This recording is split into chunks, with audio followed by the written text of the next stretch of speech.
Zensar Q4FY25 conference call hosted by HDFC Securities. As a reminder, all participant lines will be in the listen-only mode, and there will be an opportunity for you to ask questions after the presentation concludes.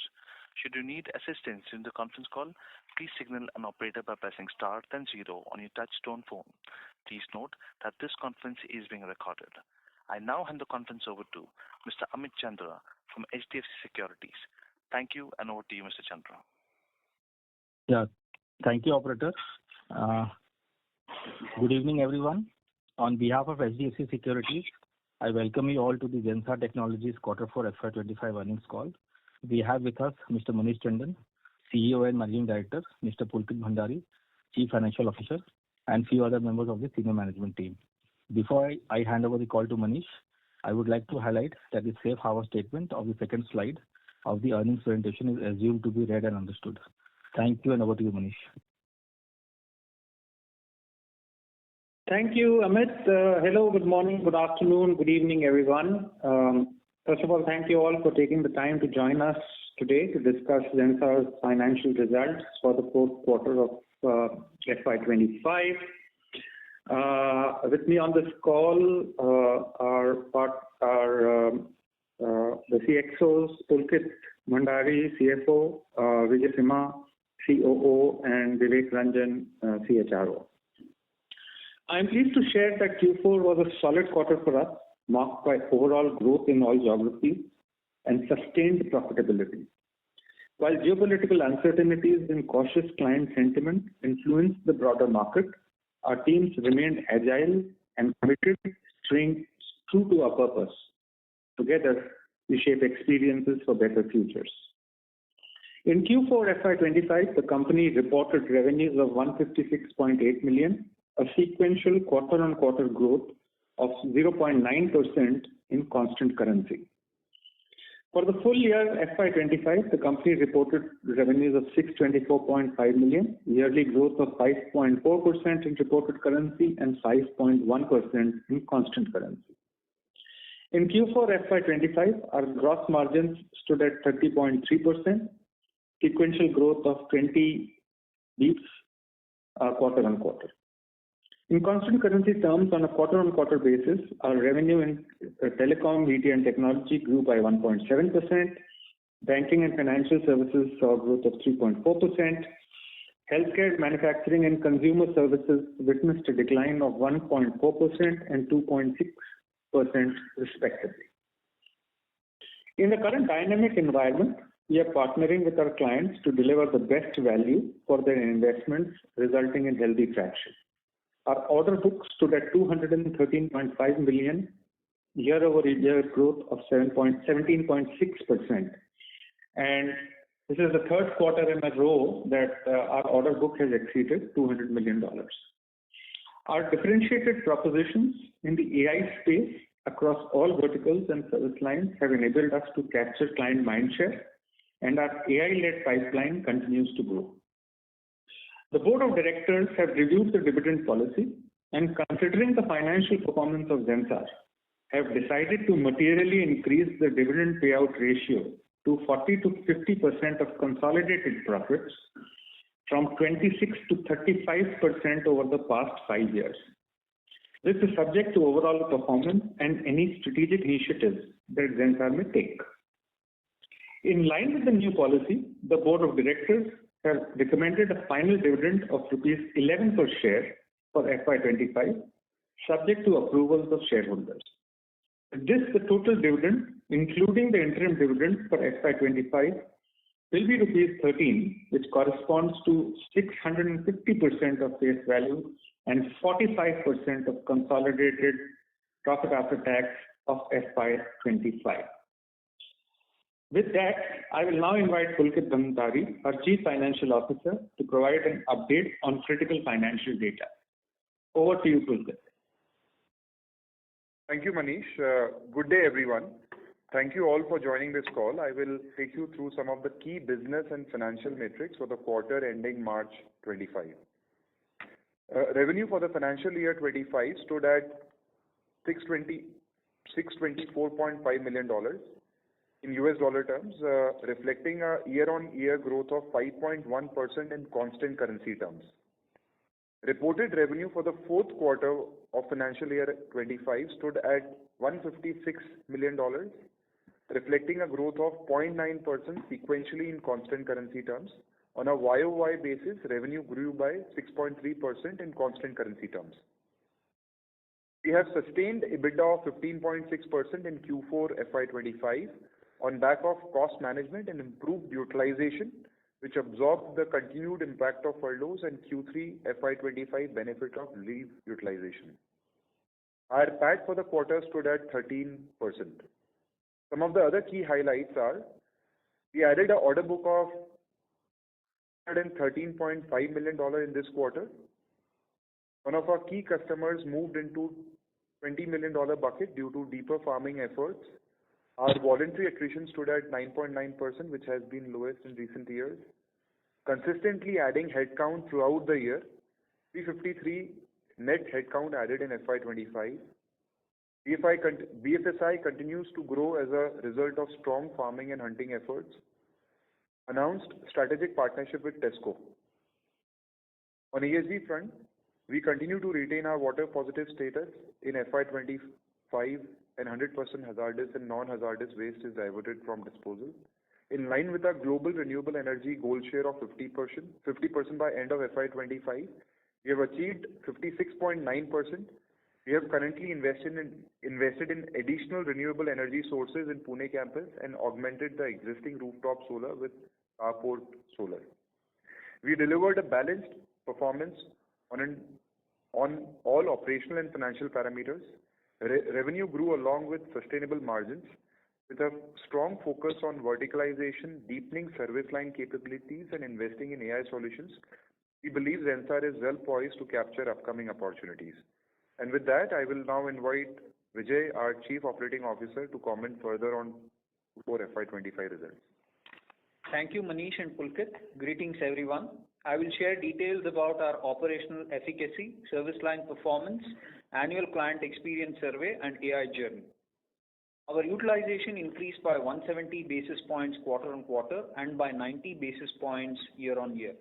Rigor associated with accelerated fulfillment and capability enrichment continued in Q4. We had a gross addition of 873 employees in the quarter and a net addition of 185 people. Our voluntary attrition reduced to 9.9% in Q4, which is a 10 basis points reduction sequentially and a YOY reduction of 100 basis points.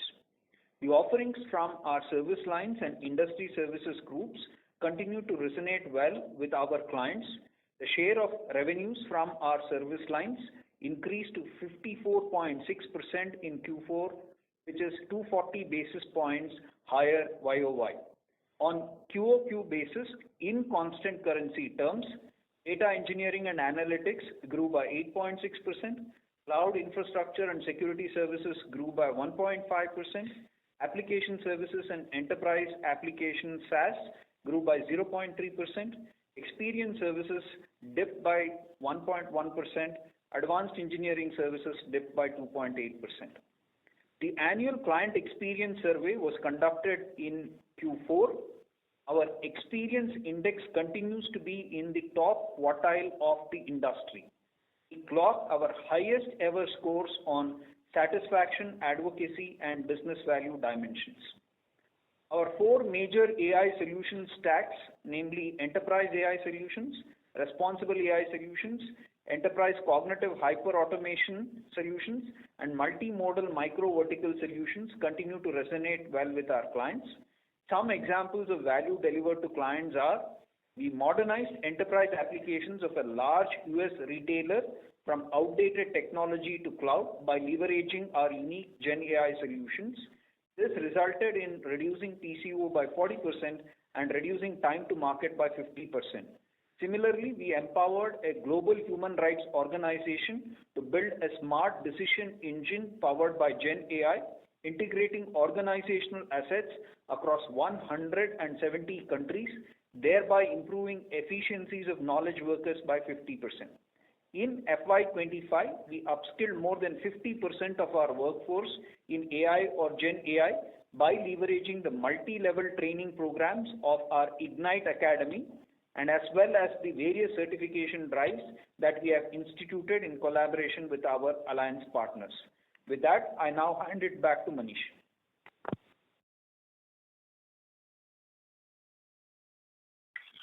Thank you. Thank you, Vijay and Pulkit. Over to the conference call.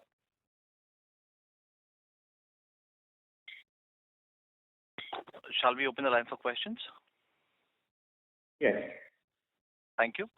We will now begin the question and answer session. Anyone who wishes to ask a question may press star and one on your touchtone telephone. If you wish to remove yourself from the question queue, you may press star and two. Participants are requested to use handsets while asking a question. Ladies and gentlemen, we will wait for a moment while the question queue assembles. The first question comes from the line of Sandeep Shah with Equirus Securities. Please go ahead.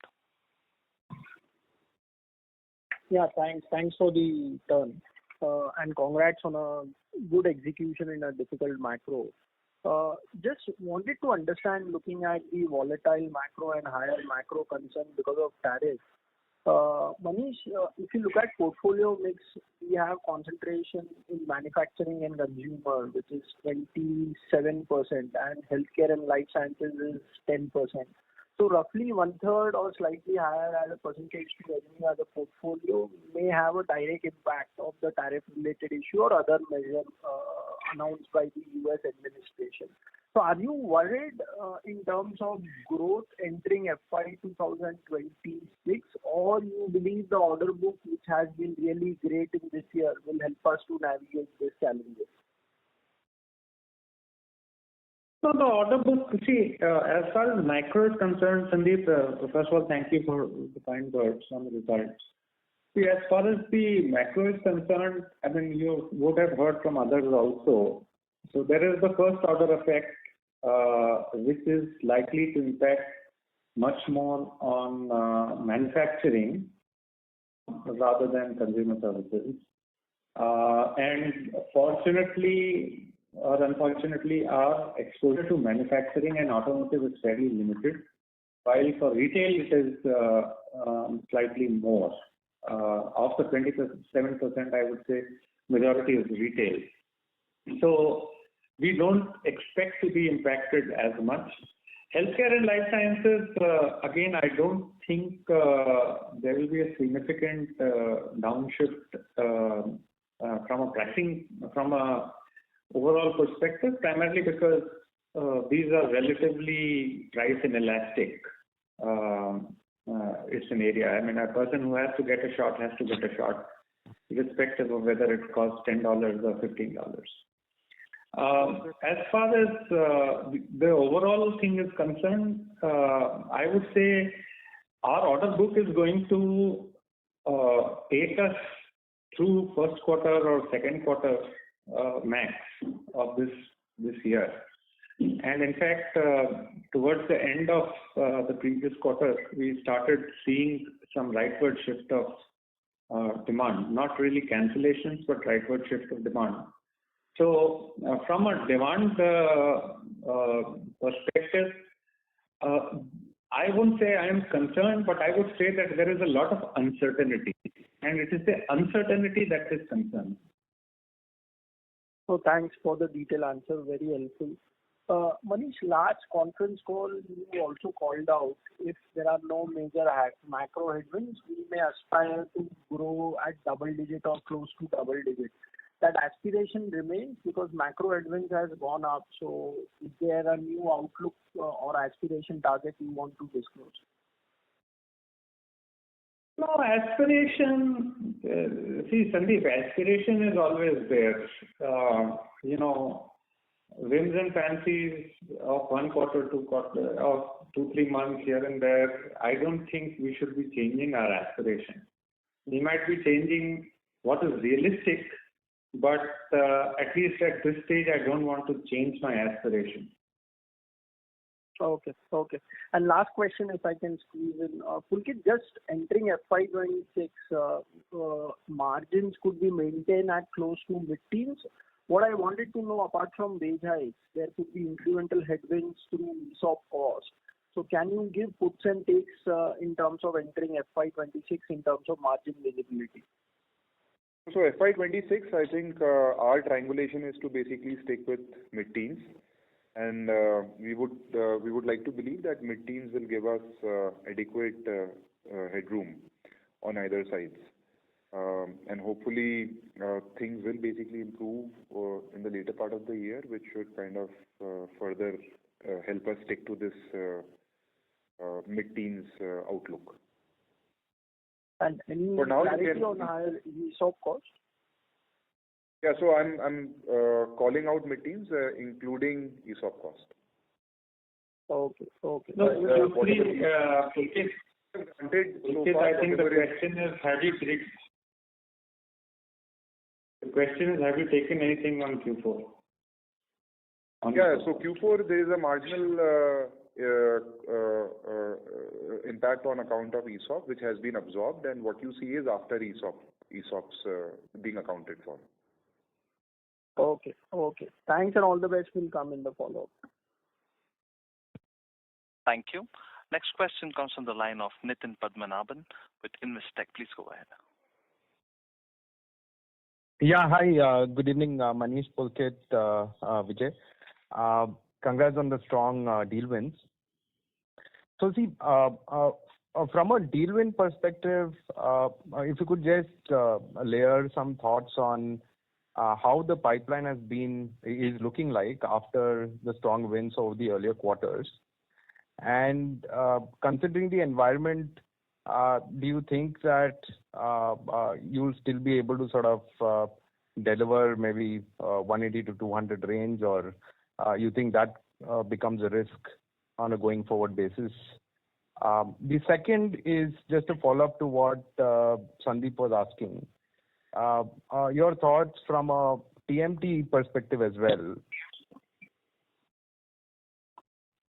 Yeah. So on the first thing, see our order book. A lot of this thing started only in March or so. Things were very hunky-dory till end of January, mid-February or so. And we started seeing some rightward shift in demand when this started. The problem is that, Nitin, I said, the problem is much more to do with uncertainty than with, nobody knows how the demand scenario will pan out, because every day things are changing. So one thing I am quite sure that the capital allocation investment dollars which used to come from IT are going to reduce in the short term, because when the environment is uncertain, you don't want to do capital spending too much, and which we are seeing even in TMT, moving the needle to TMT. You would have seen that a lot of the cloud providers have cancelled or postponed their new data center projects, right? So the problem, Nitin, as I said, is uncertainty, and it is very difficult to figure out what is going to happen because of the continuous change in shift in policies that we are seeing. So I wish I could answer your question definitively, but I just go back to my original thinking. Let's forget about the environment. Let's make sure that we are executing to the best of our ability, and let things play out.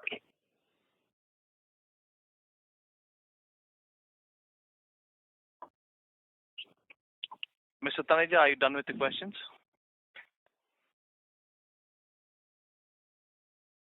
Mr. Taneja, are you done with the questions? Hello, can you hear me? Yes, Mr. Taneja, are you done with the questions? No, I have to ask a question. All right, continue. There was a brief silence. Thank you. Go ahead. Okay, sure. Thank you once again, and sorry for the technical issue. Manish, basically, I wanted to get your sense on a couple of things. Over the course of last couple of years you have focused in terms of improving the mining within your existing customer base, as well as expanding into or pivoting the high-tech vertical towards a new set of customers. Could you talk about the progress on this front through FY25, and how should we be thinking about this aspect in going forward? And that's question number one. And the second question is with regards to our on-site offshore mix. Once again, that is a metric we've continued to show progression. How should we be thinking about this now, given we've got to a level where we're almost on par with peers? Does that leave more room for improvement? Those will be my two questions. All right. So, question number one, how are we progressing? I think we are progressing well on account farming, and that is reflected in the fact that the number of $20 million accounts has increased from 4 to 6, if I'm not mistaken. And 5 to 10 also, there has been some increase. So we are pleased to see that we are making progress on cross-selling and account farming, but it remains a work in process, and we have to continue to execute on that front. Your second part of your question was, what was the second part? Manish, this was about the on-site offshore mix. We've seen a continued improvisation on this front. On-site offshore, I have said this before. We are a client-centric organization. We want to be a client-centric organization, and we are a client-centric organization. I am not going to push offshore if my client doesn't want it. I am not going to push on-site if my client doesn't want it. So it's not a parameter that I try and control too much. I would prefer that this be determined by what my customers need rather than by what we are trying to achieve.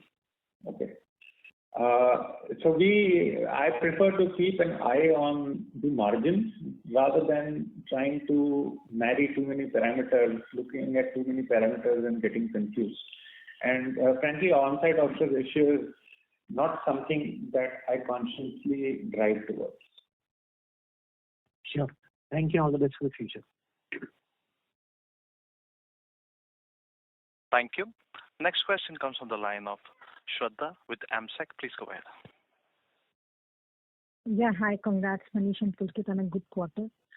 Couple of questions. First of all, how should we look at our South Africa portfolio given recent developments of USA being stopped there, and in light of the exchange movement also in that particular country?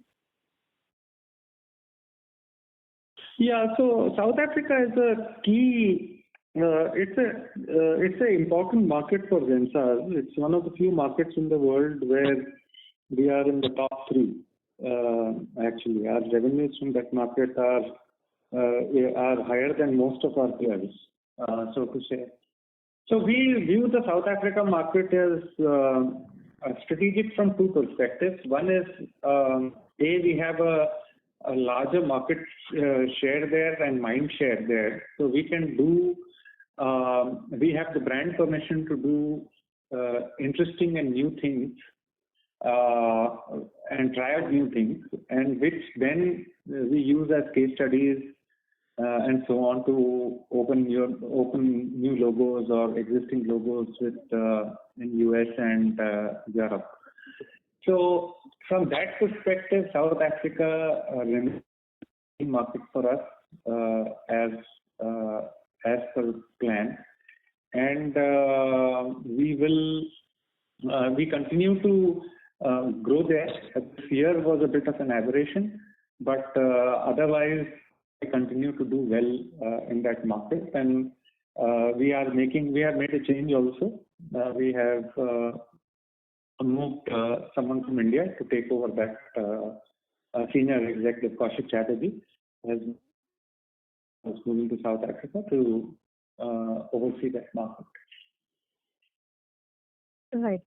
And in terms of demand, you indicated that you saw some right shifting of demand towards the latter half of March.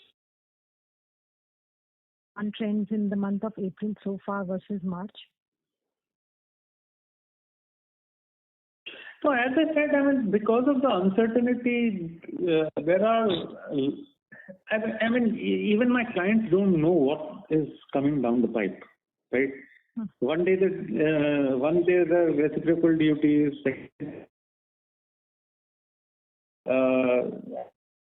So most of my clients don't know what is coming down the pipe. At least, and as I mentioned in the call earlier, at least from a first order impact perspective, our exposure to manufacturing and auto is fairly limited. Okay, so we are not impacted as much as some of the other players might be now. But the second order impacts nobody knows just now. So as much as I told Nitin also, much as I would like to be able to predict what is coming down the pipe, I don't think we are in a good position to see what is coming down the pipe. Right. Just one last question, Manish. We've seen 3 back-to-back quarters of very strong deal TCV. And the macros have turned a bit volatile, but given if we see some improved macro conditions, do we expect a better TCV to revenue conversion maybe a quarter or two down the line?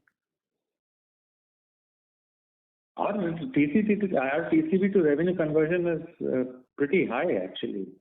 So if you look at last full year, the TCV reported is 776 million or something.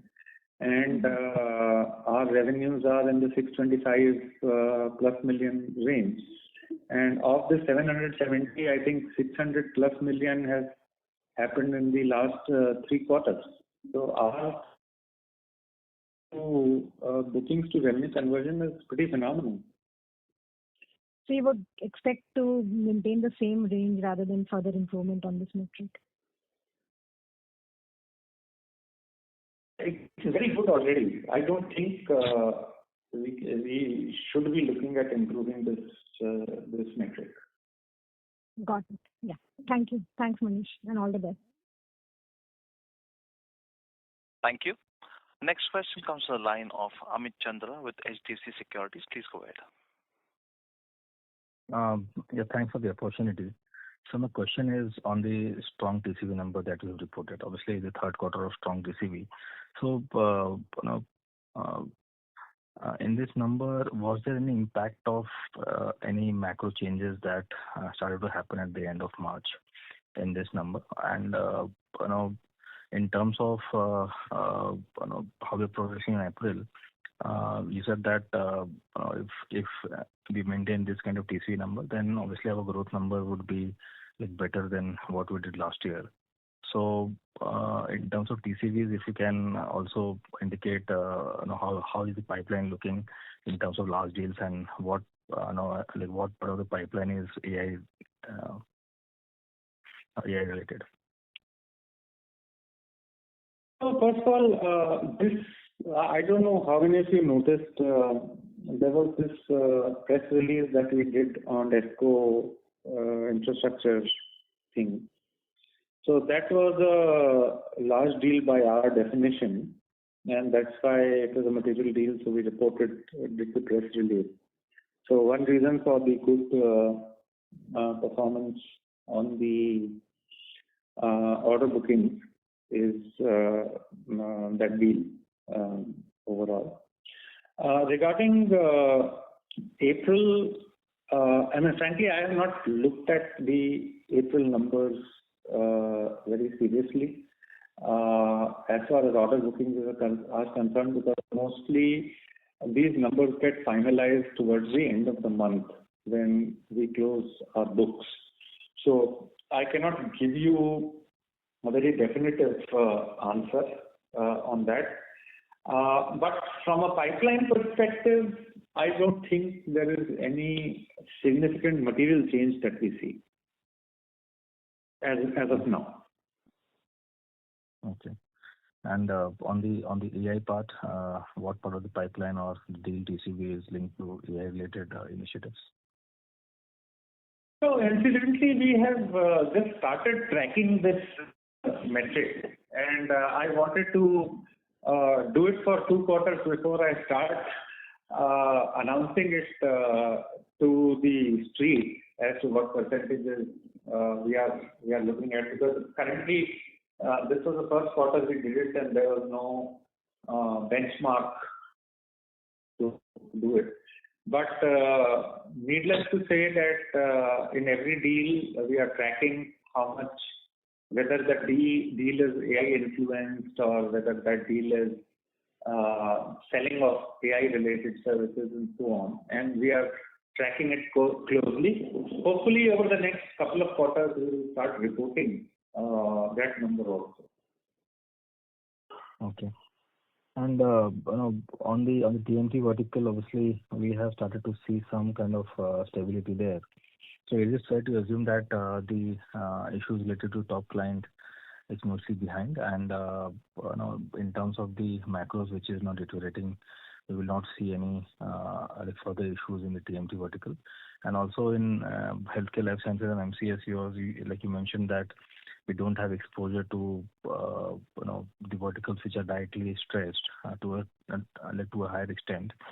So what's the reason for weakness in MCS in this quarter?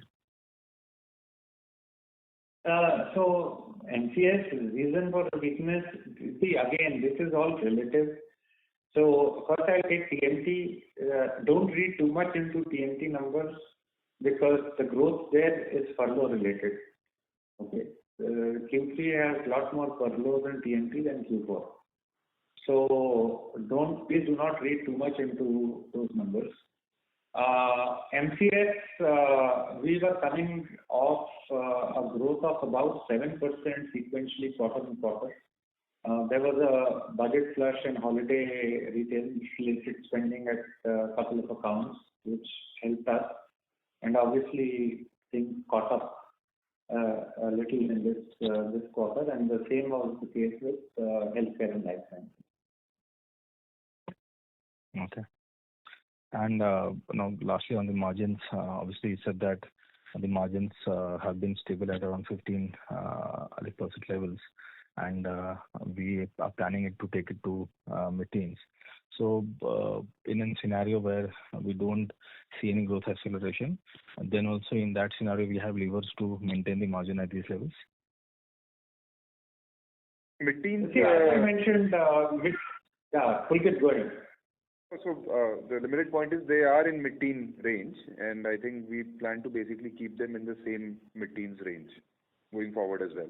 And anything over and above that will get invested back in the business, and that's what we've been kind of working towards. Yeah. Okay, thank you, and all the best. Thank you. Next question comes from the line of Sandeep Shah with Equirus Securities. Please go ahead. Yeah, Manish, just wanted the update in terms of how many large deals we have signed in FY25, and if I'm not wrong, the definition is about 25 million. And how do you see the pipeline of large deals entering FY26? And you believe FY26 could be a better year in terms of large deal closure versus FY25, because that effort and focus has just started in between FY25. Yeah, so I would say 2 is what I remember large deals, and I definitely hope that FY26 will be better than FY25. Okay, and any commentary on a pipeline? How does it look like on large deals? Large deals, see, there are 2 types of large deals. One where things are coming as RFPs in the market, and second is where you have to create large deals. So the pipeline for where we are trying to actively create large deals is very good. The pipelines for RFPs, where anyway the probability of winning is very low, that is fairly muted, and that has been muted for us for quite some time. Okay. Okay. And just a clarity, if later part of the March has seen some delay in decision making and right shifting, do you believe this may have a full quarter impact in April, May, June, or you believe deals which we have signed are scheduled to start on a desired date in terms of ramp up? Yeah, I mean, you have to have. So the short answer is that what I was expecting, say, in January to do in Q1, I don't think that we will be doing that number in Q1. Okay. But when you look at the next quarter, you always have an aggressive number in mind, subject to conditions being stable. But the conditions have changed. So I don't think that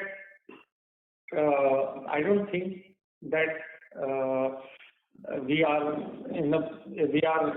going to do what we thought in January that we will do in this quarter. But whether we are going to have growth or not, I can say that at least as of now, I see growth ahead in Q1 also. Okay. Thank you. All the best. Thank you. Next question comes from the line of Nitin Padmanabhan with Investec. Please go ahead. Yeah, hi. Sorry, I kept getting disconnected, so I don't know if you've answered these questions. But broadly, I just wanted your thoughts on whether the deal pipeline has sort of increased or gone down. And second, I wanted your thoughts on how is the uncertainty sort of manifesting in your portfolio right now? Are you seeing sort of pauses, delays, and is that quite meaningful in April? So that's the other bit. And yeah, so those are the two basic things. I think you did mention that as of now, it looks like we have growth. But if you could just contextualize these two things, it will be helpful. Yeah, so I answered, Nitin, unfortunately, you got disconnected at that time. So I answered that pipeline as of now, and pipeline is a very large number that we track. So there is not much of a material change in the pipeline situation. But there is some amount of right shifting of demand that we saw in March, which we are continuing to see in April. Okay. So hopefully all this trade-related stuff is going to get resolved soon enough. But as I said right in the beginning, the macro is not very strong, and that is reflecting in what we are seeing also. Right. Got it. That's helpful. Thank you, Manish, and all the best. Thank you. Next question comes from the line of Girish Pai with Bob Capital Markets Limited. Please go ahead. Yeah, thanks for the opportunity. Manish, you guys have struck a deal with Tesco. I think you mentioned it was an infra deal.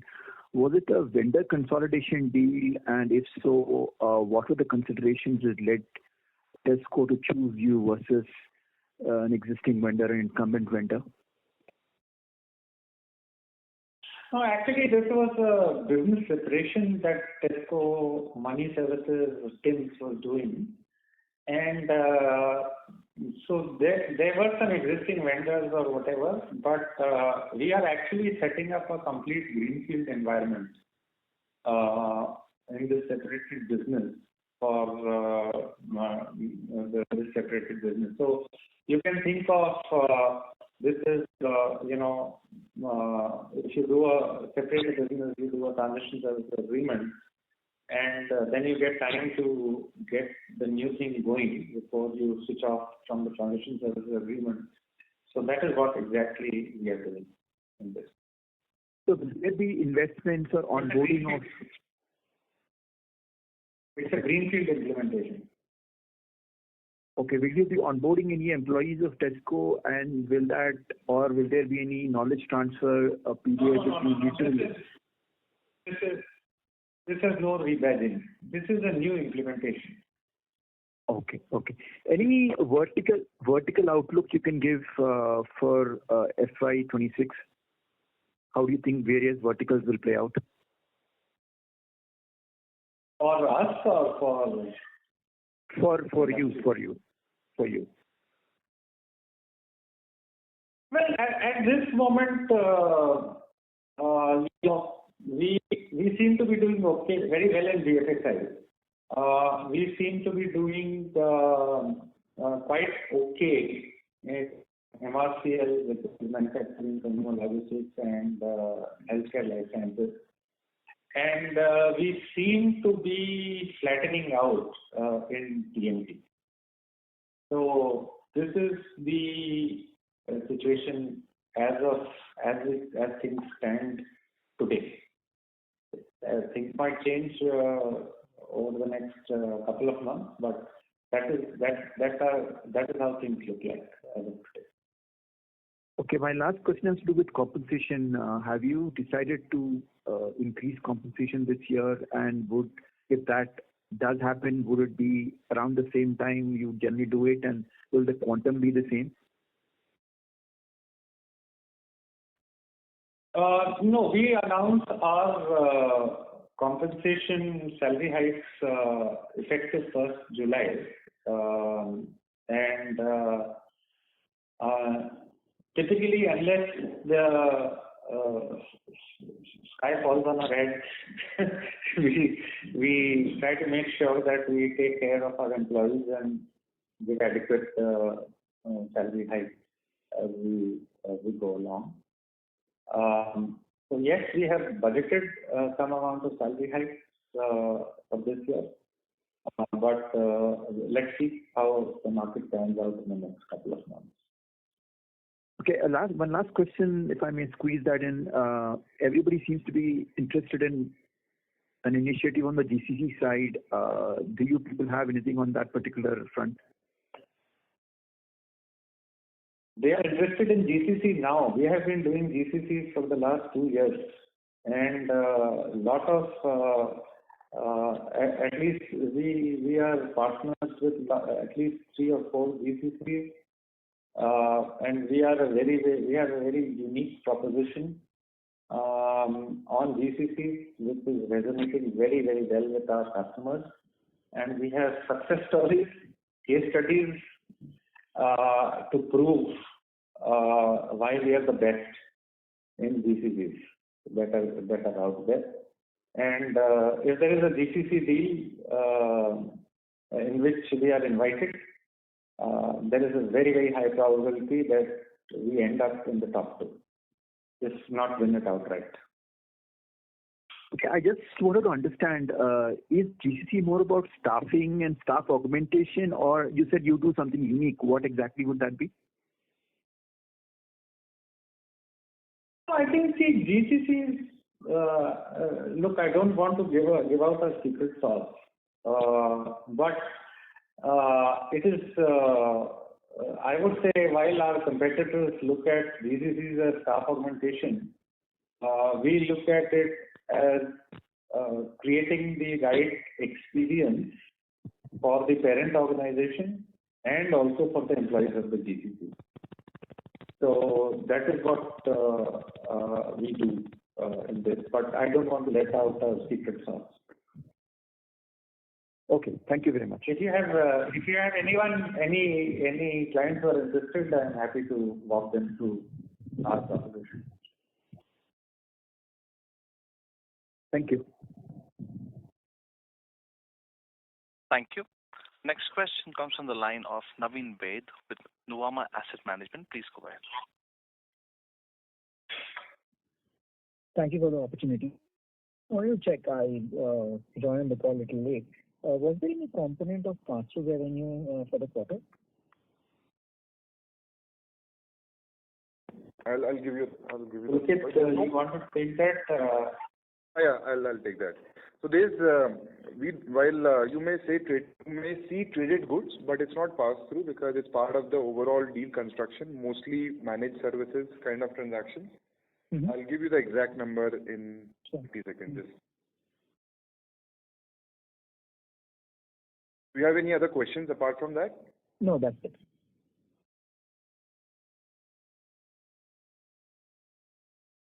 $1.6 million. In general, we 1.6 million. In general, we don't recognize resale revenues. So we do, if you are doing some resale and all, we do net accounting. Net accounting. But, in cases where we are doing complete managed services, where licenses etc. are also in our scope, in that case only we do gross accounting. Got it. That's helpful. Thank you. Thank you. Next question comes from the line of Manik Taneja with Axis Capital. Please go ahead.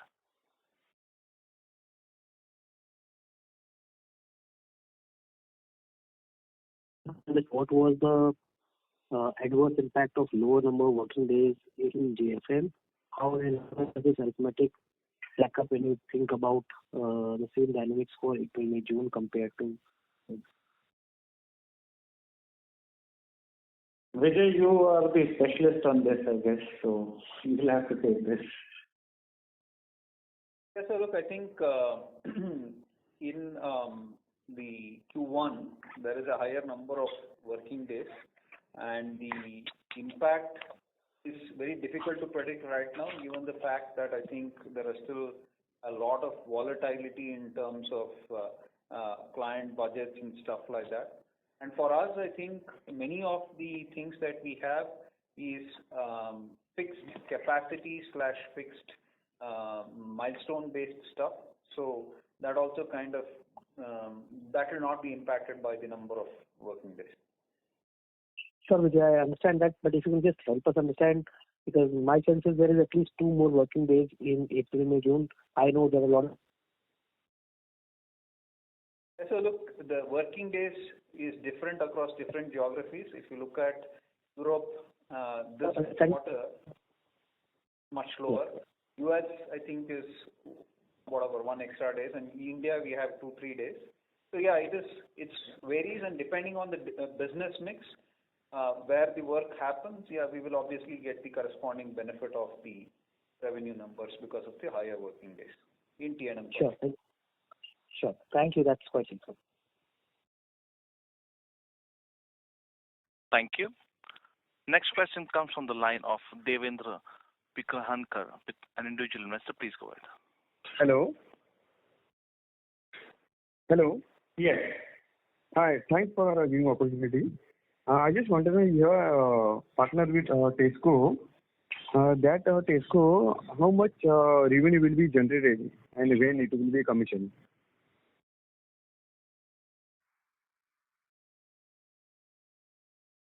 So we do not call out big revenues. Okay.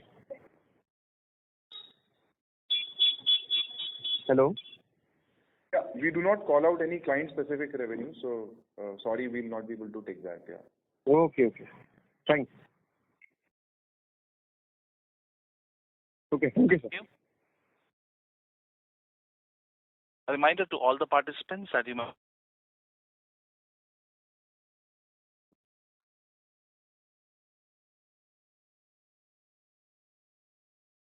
Once again, a reminder to all the participants that you may press star and 1 to ask a question.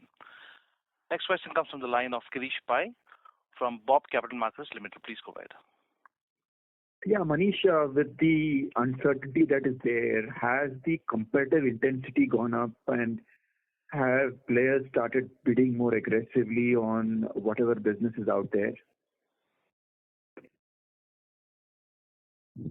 Well, if the demand shrinkage happens, then the competitive intensity will go up without a doubt. But again, it is It is too early to call it out. Remember, the tariffs first major disruption has been caused by tariffs which were first really announced at a global level only on April 2nd. And today is April 25. So it is difficult to, and there also there is a lot of uncertainty. But I can tell you that if there is a demand compression, then competitive intensity will increase. Okay. You also gave some examples of Gen AI where you generated significant amount of productivity gains for customers. So are the savings being plowed back into something new, or are the savings going somewhere else, like giving out big dividends or a buyback of shares and something like that, or it still remains in the IT services spend area? So it depends on what kind of project. See, first of all, whatever are the benefits, we will always share it with the client. We will not, no client will allow you to, the industry is relatively mature, no client will allow you to make abnormal gains overall on a consistent basis. So we are using AI primarily as a differentiator and as a competitive tool to win against competition and to create an enriching experience for our clients and our employees. So at this stage, it is too early to say that there are some significant benefits which are coming to our bottom line. If that was the case, we would have actually increased our margin percentages, but that is obviously not the case. No, I wasn't discussing about benefits to you. I was talking of savings generated for customers, and the customers are reinvesting that into IT services, or is it going somewhere else?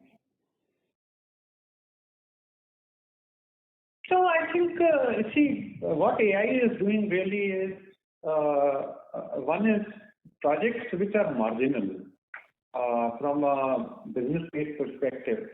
If you lead with AI, then it is easier to make the business case for them. So for clients, certain marginal projects become attractive to do if you use AI. So that is one thing that is happening.